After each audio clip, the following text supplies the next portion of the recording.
Itu dia. Itu namanya program saudara untuk supaya saudara benar-benar masuk kembali ke surga kekal dengan menikmati detik demi detik, jam demi jam, hari demi hari bersama sang anak domba yang akan menghakimi seluruh umat manusia. Ya Allah itu roh, gembala dengan roh kita, nanti Tuhan akan memberikan kebenaran, syarat-syarat perdamaian. Nama kata lain adalah Salam saudaraku yang kekasih, program surgawi roh manusia. Menarik bukan? Sebelum kita lanjutkan, kita menyaksikan satu pujian terlebih dahulu. Saat indah ku berhadapan denganmu, memandang wajahmu, Yesus kekasih jiwaku.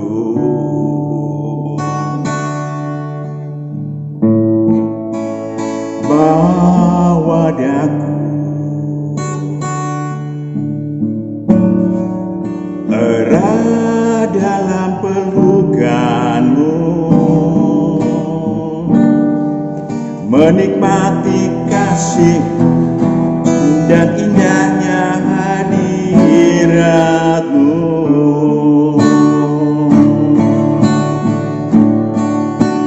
Hadiratmu Tuhan ku rasakan,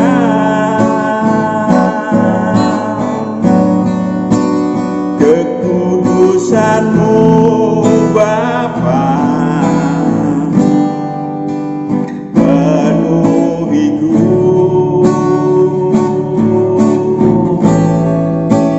ku rindu selalu diam dalam baitmu, menikmati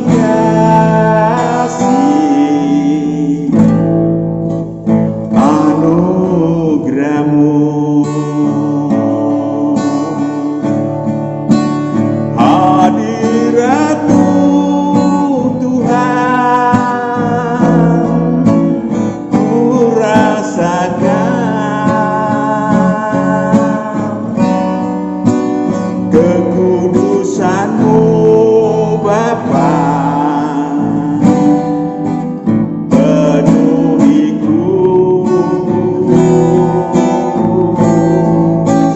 ku rindu selalu diam dalam baitmu, menikmati kasih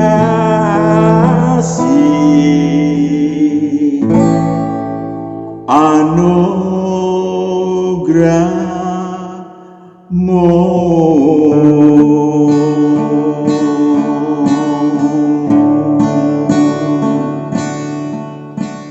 Benarkah Anda mau pulang ke surga kekal?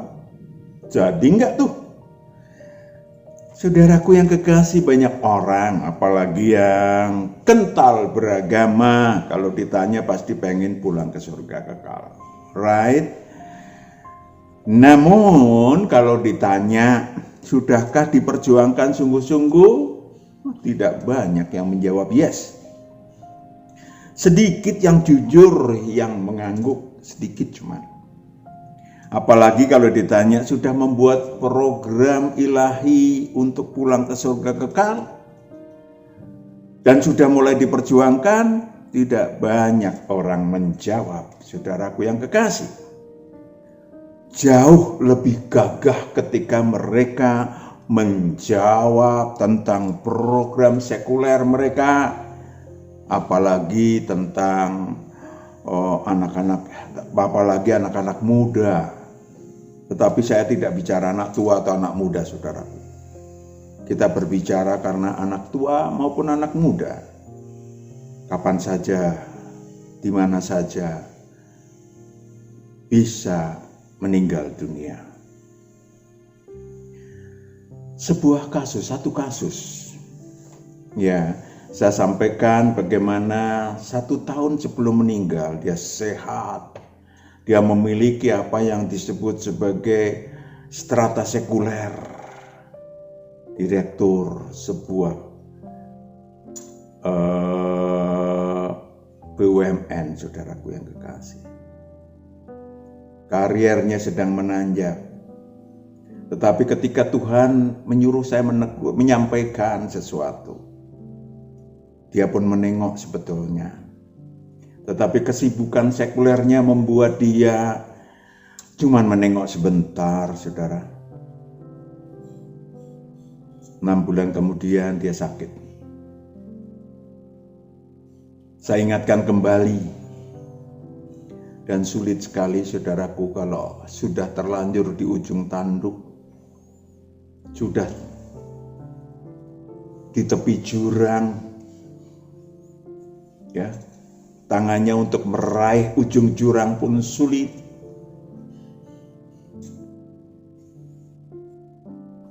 Maka tinggal 6 bulan kemudian sakit makin parah, tetapi dia mengarahkan kepada Tuhan Allah.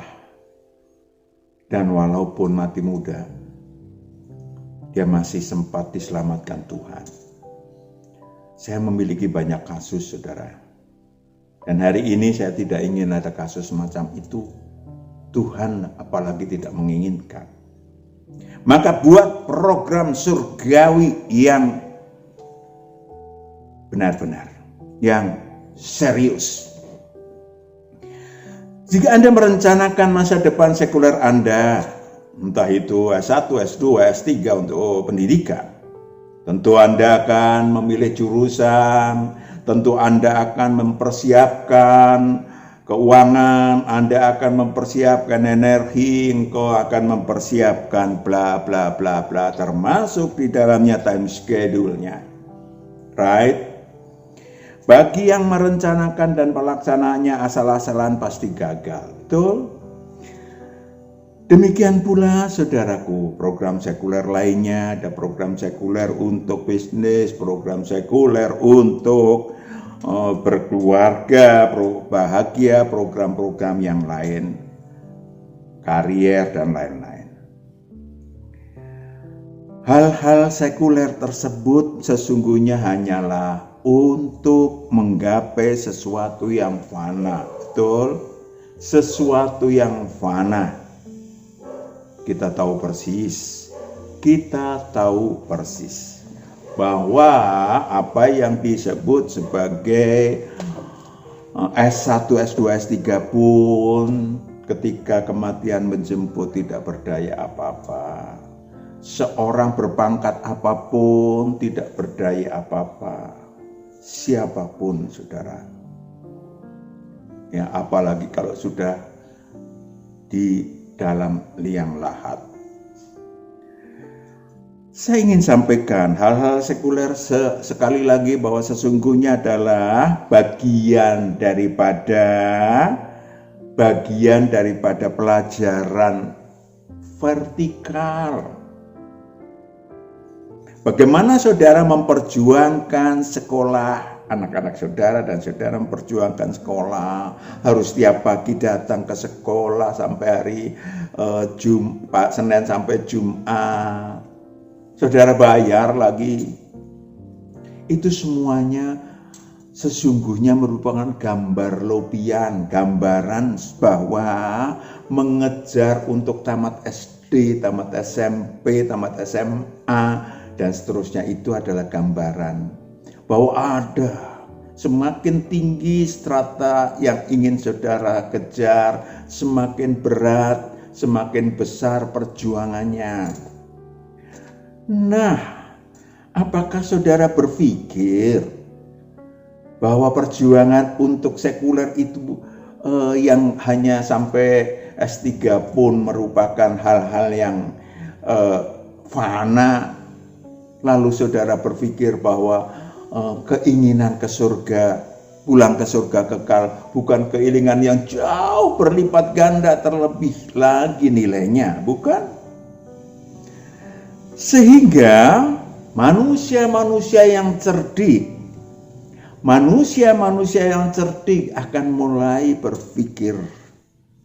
Manusia-manusia yang muncul akal budinya akan mulai berpikir,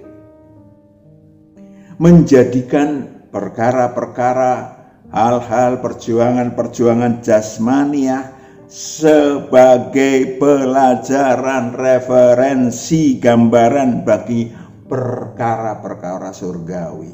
Amin. Yes. Kenapa? Pengetahuan yang baik dan yang jahat. Ya, kita ditugaskan di bumi ini sebagai roh manusia yang sedang belajar pengetahuan baik dan pengetahuan yang jahat. Perjuangan untuk mencapai cita-cita ilahi, menjadi anak-anak Allah yang maha tinggi. So pasti memerlukan suatu rencana yang matang, perjuangan yang solid, ketekunan yang luar biasa. Amin.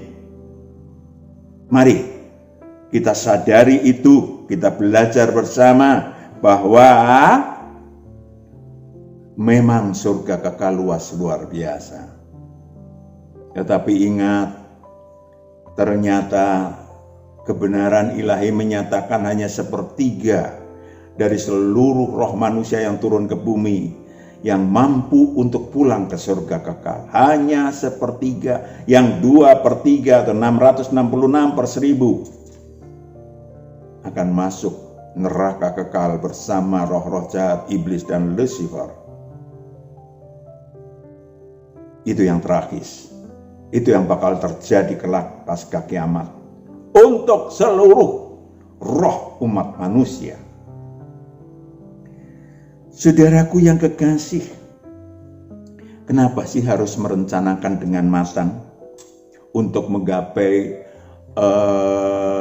surga kekal?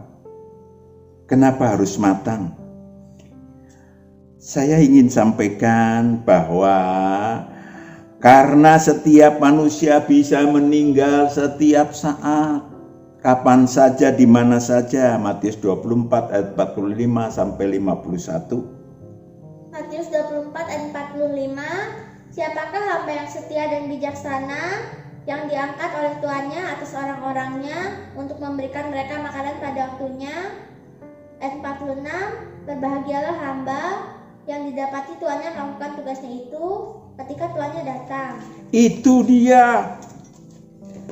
Berbahagialah manusia yang siap sedia setiap saat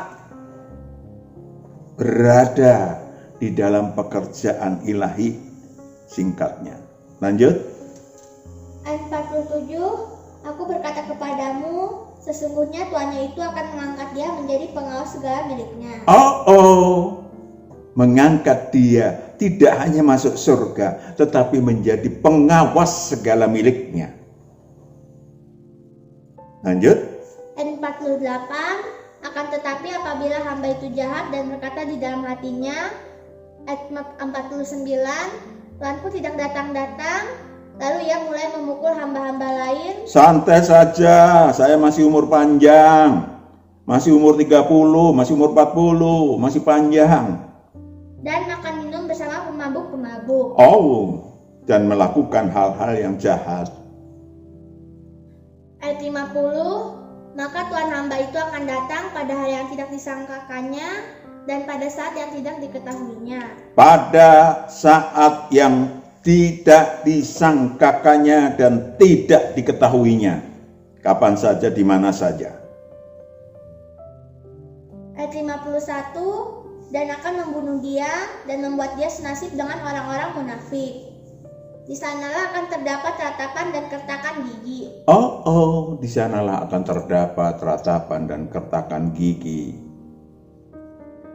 Karena siksaan atas roh manusia. Yang kedua, karena syarat masuk surga kekal tidak mudah. Syarat masuk surga kekal tidak mudah. Wahyu 21 ayat 8. Yang tidak dapat masuk ke surga kekal ialah Wahyu 21 ayat 8. Tetapi orang-orang penakut, orang-orang yang tidak percaya, orang-orang penakut, bukan takut akan Tuhan ya, keliru. Takut kepada iblis, maka mereka berlindung, kalah dengan iblis. Penakut, lanjut. orang-orang keji, kejam. Terus orang-orang pembunuh manusia dengan segala cara. Mungkin saudara tidak pernah memotong orang, maaf. Tetapi membuat orang menjadi sengsara, itu pembunuh juga. orang-orang sundal, tukang-tukang sihir, penyembah-penyembah berhala, Orang-orang sundal yang bergabung dengan iblis. Tukang-tukang sihir, pengerja-pengerja iblis. dan semua pendusta. Ayat yang ke-27. Ayat 27.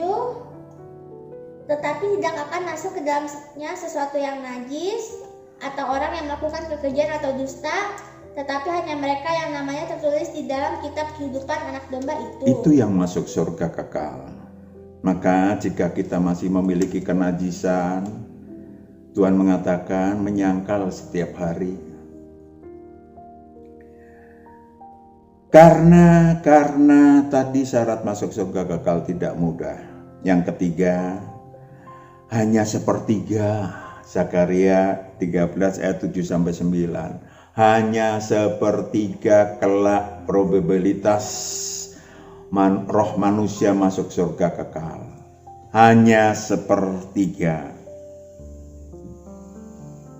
Zakaria 13 ayat 7. Hai pedang, bangkitlah terhadap gembalaku, terhadap orang yang paling karib kepadaku. Demikianlah firman Tuhan semesta alam. Bunuhlah gembala, sehingga domba-domba tercerai-berai. Bunuhlah gembala. Yang menggembalakan saudara adalah Allah. Yang melaksanakannya adalah Tuhan. Dan banyak orang membunuh, mengabaikan sang gembala yang menentukan masuk surga kekal atau tidak. Lanjut. Aku akan mengenakan tanganku terhadap yang lemah. Ayat 8. Maka di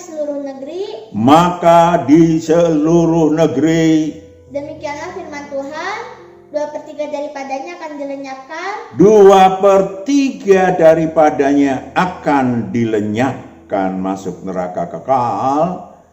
Mati binasa, tetapi 1/3 daripadanya akan tinggal hidup. Hanya 1/3 yang tinggal hidup. Tetapi perhatikan yang 1/3. Ayat 9. Ayat 9. Aku akan menaruh yang 1/3 itu dalam api. Akan menaruh yang 1/3 di dalam api. Dan akan memurnikan mereka seperti orang memurnikan. Api penyucian akan memurnikan mereka seperti orang memurnikan perak. Orang memurnikan perak. Ya, dihancurin, dijadikan menjadi lumat. Lanjut. Aku akan menguji mereka seperti orang menguji emas. Itu dia. Jadi tidak gampang, bukan? Untuk masuk surga kekal. Right? Tidak gampang, saudaraku. Maka mari kita berbijaksana ria dengan cara menyediakan minyak ilahi. Kita pakai istilah itu. Ya, mari kita tahu apa itu minyak ilahi, Pak. Matius 25 ayat 1-13. Cukup panjang. Tetapi kita harus memahami bahwa kita memang sudah harus mempersiapkan sejak sekarang. Mumpung masih hidup. Matius 25 ayat 1. Pada waktu itu, hal kerajaan sorga seumpama 10 gadis yang mengambil pelitanya dan pergi menyongsong mempelai laki-laki. Itu dia. Ayat 2, 5 diantaranya bodoh dan 5 bijaksana. 5 diantaranya bodoh, 5 bijaksana. Apa itu bodoh, apa itu bijaksana? Lanjut. Ayat 3, gadis-gadis yang bodoh itu membawa pelitanya tetapi tidak membawa minyak. Tidak membawa minyak, tidak ada persediaan dalam hidup. Terus Ayat 4, sedangkan gadis-gadis yang bijaksana itu membawa pelitanya dan juga minyak dalam buli-buli mereka. itu dia. Saudaraku, saudara bisa lanjutkan. Kenapa? Supaya saudara sendiri membacanya. Ayat yang 13. Ayat 13, karena itu berjaga-jagalah, Berjaga-jagalah. sebab kamu tidak tahu akan hari maupun akan saatnya. Itu dia. Berjaga-jagalah, saudaraku yang kekasih, agar pelita roh yang ada di dalam kehidupan saudara tidak padam. Ya, dibutuhkan manusia-manusia yang roh Anda, pelita roh Anda itu dibutuhkan oleh manusia, orang diri sendiri dan manusia lain. Perhatikan Markus 4 ayat 21 sampai 25. Perhatikan diri saudara, perhatikan diri kita sendiri. Markus 4 ayat 21, lalu Yesus berkata kepada mereka, orang membawa pelita bukan supaya ditempatkan di bawah gantang Yes. atau di bawah tempat tidur, Iya, malah membakar terus. melainkan supaya ditaruh di atas kaki dia. Kita bersinar, saudara. Sinar ilahi yang ada dalam diri kita nyatakan, tampakkan kepada banyak orang di dalam senyuman, di dalam penuh kasih, empati kepada orang lain. Ayat 22, sebab tidak ada sesuatu yang tersembunyi yang tidak akan dinyatakan, dan tidak ada sesuatu yang rahasia yang tidak akan tersingkap. Seperti tadi saya sampaikan, Tuhan akan menunjukkan kepada seseorang tentang waktu, tentang hal-hal yang tersembunyi. Saudaraku yang kekasih, Tuhan akan memberitahukan ya, apa yang menjadi rahasia seseorang, kapan kematian dan lain-lain, supaya orang itu bertobat. Lanjut. Ayat 23, barang siapa mempunyai telinga untuk mendengar, hendaklah ia mendengar. Ayat 24, lalu ia berkata lagi, camkanlah apa yang kamu dengar. Ukuran yang kamu pakai untuk mengukur akan diukurkan kepadamu. Ukuran yang kamu pakai untuk mengukur akan diukurkan kepadamu. Apakah saudara memperjuangkan cuma sekelumit? Lebih parah, lebih sedikit daripada perjuangan sekuler? Atau lebih besar? Ukurannya akan diukurkan kepada saudara. Dan di samping itu akan ditambah lagi kepadamu. Yes, lanjut. Ayat 25, karena siapa yang mempunyai, kepadanya akan diberi, kepadanya akan diberi. tetapi siapa yang tidak mempunyai, apapun juga yang ada padanya akan diambil daripadanya. Itu dia. Bahkan waktu dan energi Tuhan akan berikan. Yang Anda butuhkan, perpanjangan usia dan segala macam, Tuhan kasih. Sejauh saudara memang mengurus pelita atau mengurus roh saudara, karena roh saudara itu yang hidup, tubuh sama sekali tidak berguna. Yang kedua, pilihlah perahu rohani Taurat dan kitab para nabi, agama apapun saudaraku. Perhatikan. Pak Matius tidak mengatakan agamanya yang salah. Tidak. Saudara boleh silakan pilih Taurat dan kitab para nabi yang manapun. Ya. Yang tidak benar adalah jangan memilih nabi guru yang sesat. Ya, seperti apa contohnya? Matius 7 ayat 21 sampai 23. Ayat Matius 7 ayat 15 dulu. Matius 7 ayat 15, waspadalah terhadap nabi-nabi palsu yang datang kepadamu dengan menyamar seperti domba, tetapi sesungguhnya mereka adalah serigala yang buas. Saudara, saya tidak menghakimi siapapun. Saya tidak menyebut siapapun. Tetapi saya menyampaikan firman Tuhan. Hati-hati. Ya, ayat yang ke-20. Ayat 20, jadi dari buahnya lah kamu akan mengenal mereka. Dari buahnya lah kamu akan mengenal mereka. Apakah berbuahkan murid Tuhan? Karena jadikanlah seru bangsa murid Tuhan. Dari buahnya lah. Lanjut. Ayat 21, bukan setiap orang yang berseru kepadaku, Tuhan, Tuhan, akan masuk ke dalam kerajaan sorga, melainkan dia yang melakukan kehendak Bapakku yang di sorga. Yang kedua adalah yang melakukan kehendak Bapakku yang di surga. Yang pertama dari buahnya. Yang kedua, melakukan kehendak Bapakku yang di surga. Lanjut. Ayat 22, pada hari terakhir banyak orang akan berseru kepadaku, Tuhan, Tuhan, bukankah kami bernubuat demi namamu? Tuhan, Tuhan, bukankah aku bernubuat demi namamu? Dan mengusir setan demi namamu? Dan mengadakan banyak mujizat demi namamu juga? Ayat 23, pada waktu itulah aku akan berterus terang kepada mereka dan berkata, aku tidak pernah mengenal kamu. Aku tidak pernah mengenal kamu walaupun engkau memakai mantra dalam nama Yesus. Enyahlah daripadaku, Enyahlah daripadaku. kamu sekalian pembuat kejahatan. Kamu sekalian pembuat kejahatan. Kalau saudara memang sudah memilih Taurat dan kitab para nabi, maka saudara harus totalitas. Matius 5 ayat 19, harus totalitas. Supaya mendekati kerajaan Allah. Supaya kemungkinan untuk masuk surga kekal kelak sangat tinggi. Seperti apa, Pak? Mari kita lihat. Matius 5 ayat 19. Matius 5 ayat 19, karena itu siapa yang meniadakan salah satu perintah hukum Taurat, sekalipun yang paling kecil, dan mengajarkannya demikian kepada orang lain, lakukan seluruh hukum Taurat yang saudara pilih. ia akan menduduki tempat yang paling rendah di dalam kerajaan sorga. Tetapi siapa yang melakukan dan mengajarkan segala perintah-perintah hukum Taurat, ia akan menduduki tempat yang tinggi di dalam kerajaan sorga. Iya. Pada waktu pasca kiamat akan ada penghakiman akhir. Ya, sekali lagi jangan kita bermegalomani, saya agamanya ini pasti masuk surga, agama situ kagak. Firman Tuhan yang saya sampaikan, ya, Wahyu 20 ayat 11 sampai 15, perhatikan bahwa seluruh manusia, seluruh roh manusia yang manapun juga.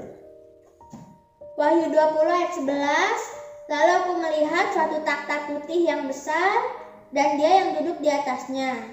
Dari hadapannya lenyaplah bumi dan langit dan tidak ditemukan lagi tempatnya. Itulah setelah kiamat terjadi akan ada penghakiman akhir oleh Sang Anak Domba.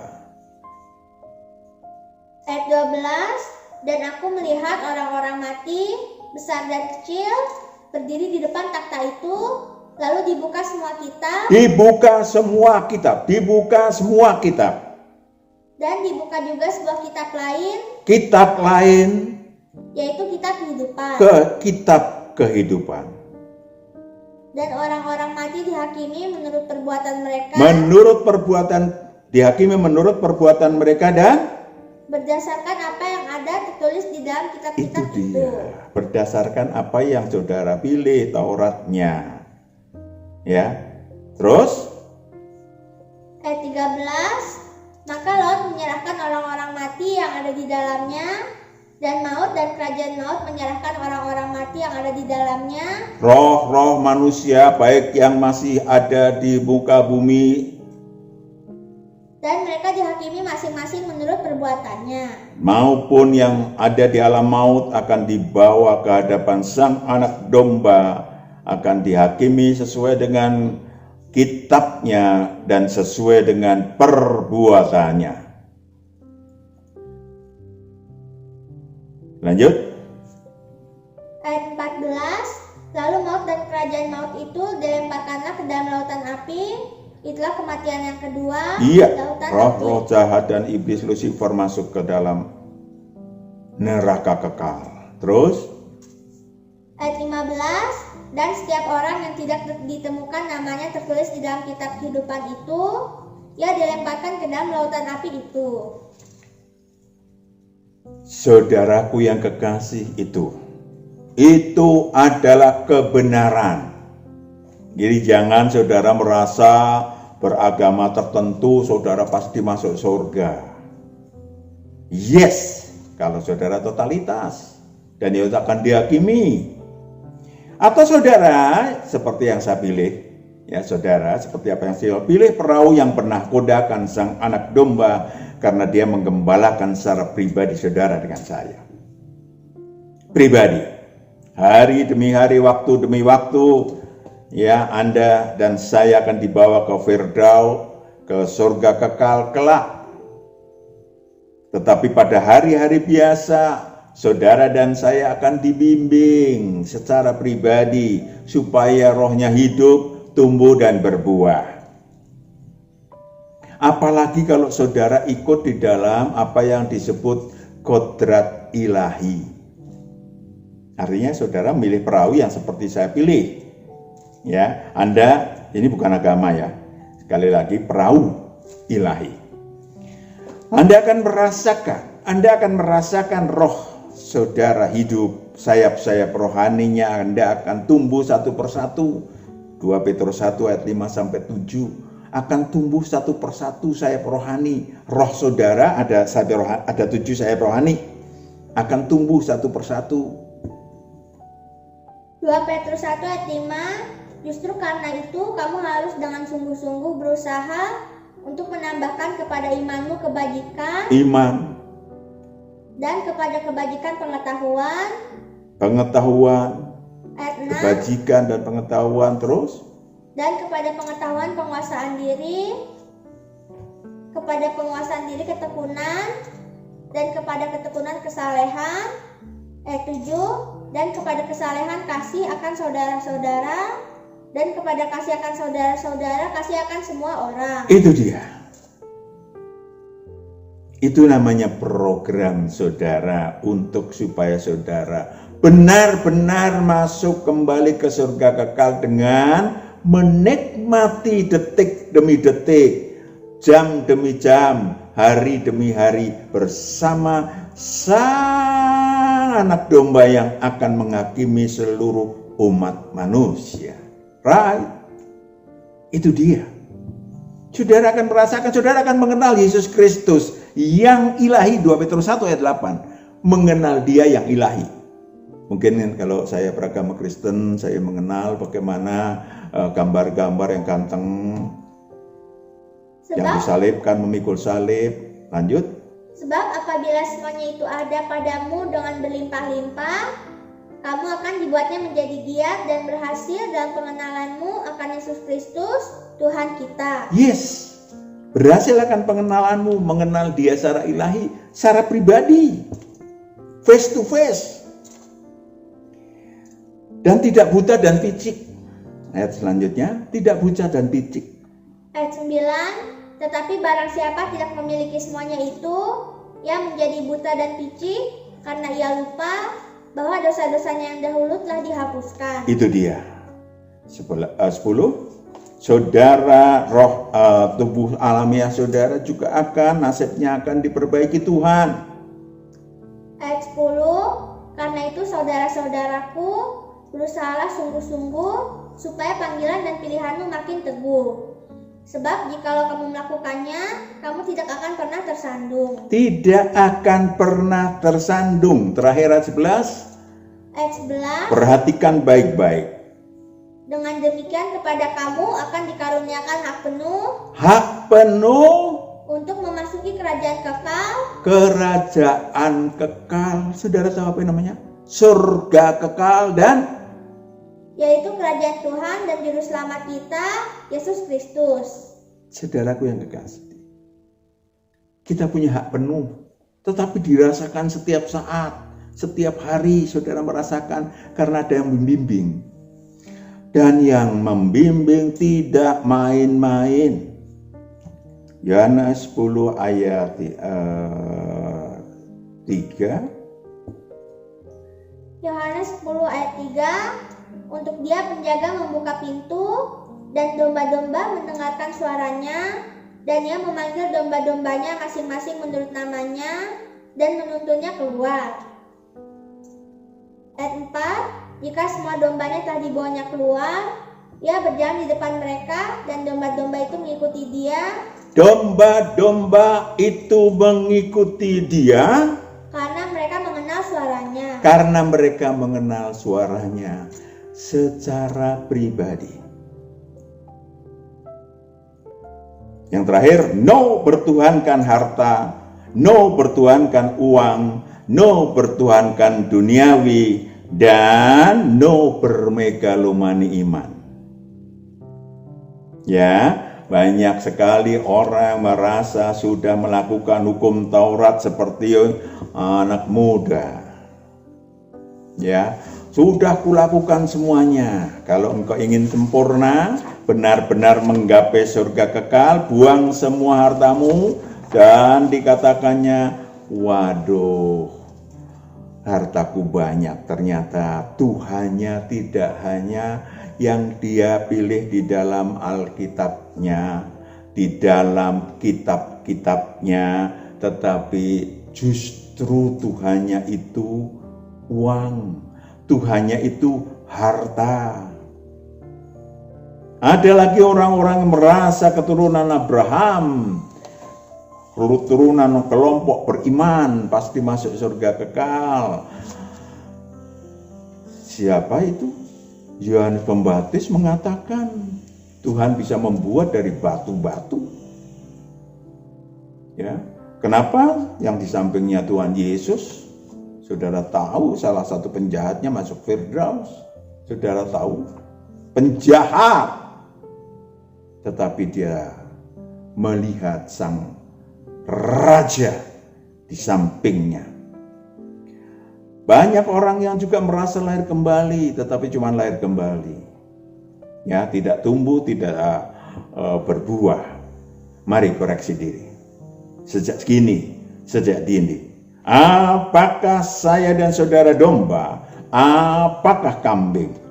Saudara bisa baca Matius 25 ayat 31 sampai 46 untuk memahami apakah saya, apakah saudara domba atau kambing.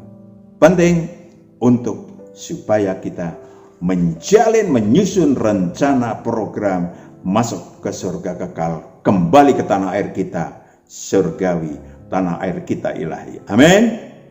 Kita berdoa. Bapa di surga, kami serahkan anak-anak-Mu yang mendengarkan kebenaran ini supaya anak-anak-Mu boleh berjalan bersama Tuhan di dalam sisa kehidupan yang entah berapa. Engkau yang memberkati anak-anak-Mu secara pribadi untuk faham, terbuka akal budinya supaya berjalan sekali lagi menuruti terang ilahi yang daripada-Mu. Dalam Kristus Yesus kami telah berdoa mengucap syukur. Haleluya, amin. Shalom, Tuhan berkati. Hai.